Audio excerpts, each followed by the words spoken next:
Saya beri bocoran. Ada rahasia tapi ini diantara kita saja ya, siang hari ini. Imam Al-Bukhari itu matanya buta, Bu. Dari usia 4 tahun. Usia 2 tahun ayah meninggal, usia 4 tahun matanya buta permanen. Secara medis nggak mungkin sembuh.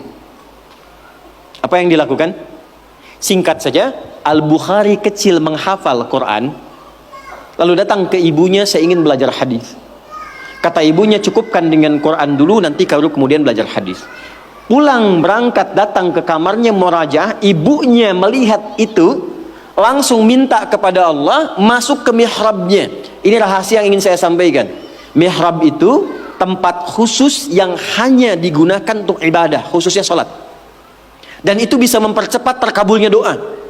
Dalilnya Quran surah ketiga Ali Imran ayat 37, paling kiri sebelah bawah di pojok. Mihrab bukan hanya di masjid, Bu. Makanya kenapa imam di masjid punya mihrab? Kan imam kalau ngimamin di mihrab kan? Karena imam yang mimpin doa. Kalau imamnya benar, bagus, di mihrab cepat terjawab. Nah, ibu tidak harus ke masjid. Di rumah bikin satu tempat. Kalau ada kamar bagus, kalau nggak ada pun bentangan sejadah aja. Saya dulu saat pulang pertama awal menikah, kita ngontrak dipetakan itu nikmat sekali. Ya, salah satu ibu jangan, saya tuh menikmati dimanapun kita tinggal. Saya awal menikah, Bu, dengan istri itu menikmati satu, ada kasur yang ukuran yang paling kecil apa ya? Yang kalau tidur cuma buat seorang gitu. Ada ya? Ya saya nggak hafal lah pokoknya itu ya. Jadi kalau saya pulang, kemudian istri saya bangun, Bu ya tidur katanya. Ah enggak, saya di lantai aja. Oh enggak katanya, saya gerah, saya yang di lantai. Tapi kami menyempatkan membuat satu hamparan sejadah untuk mihrab. Itu untuk berdoa aja, untuk sholat aja, dikhususkan untuk ibadah. Tidak ada satu pun yang diminta kecuali terjawab. Dan sampai sekarang kita nggak pernah membedakan di mana kita tinggal beraktivitas, tapi dari ujung kepala sampai ujung kaki nyaris tidak pernah beli. Ini saya nggak beli, Bu. Ya, tapi kalau ada yang baru biasanya yang sudah ada saya lepas. Kemarin saya lepas satu, datang 2 peci. Ini nggak beli ini. Sampai ke bawah, sampai ke sendal tuh nggak beli.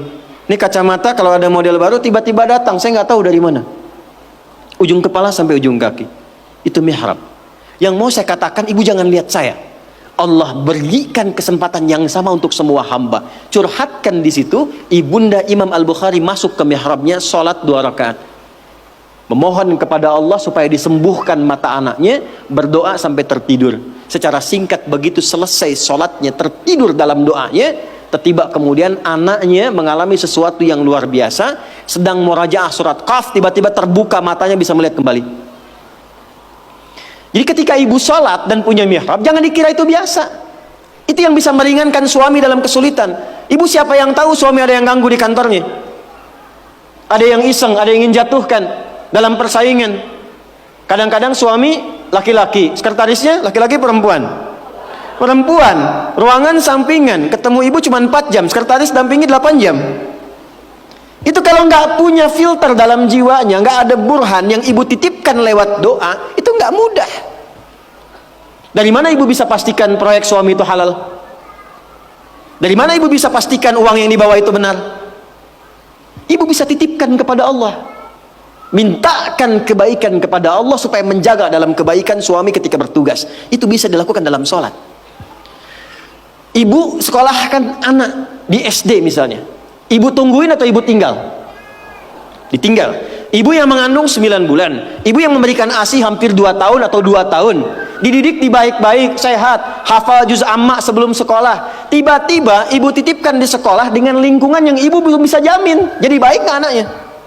Siapa yang bisa menjaga anak ibu? Kalau ibu jawab Allah, hubungan ibu dengan Allah baik nggak? Demi Allah saya katakan, betapa banyak seorang ibu yang sudah menyiapkan anaknya baik, tiba-tiba dia ke sekolah kok anaknya berubah. Kata-katanya jadi nggak betul, perilakunya jadi menyimpang, susah diingatkan. Siapa yang bisa menjaga itu?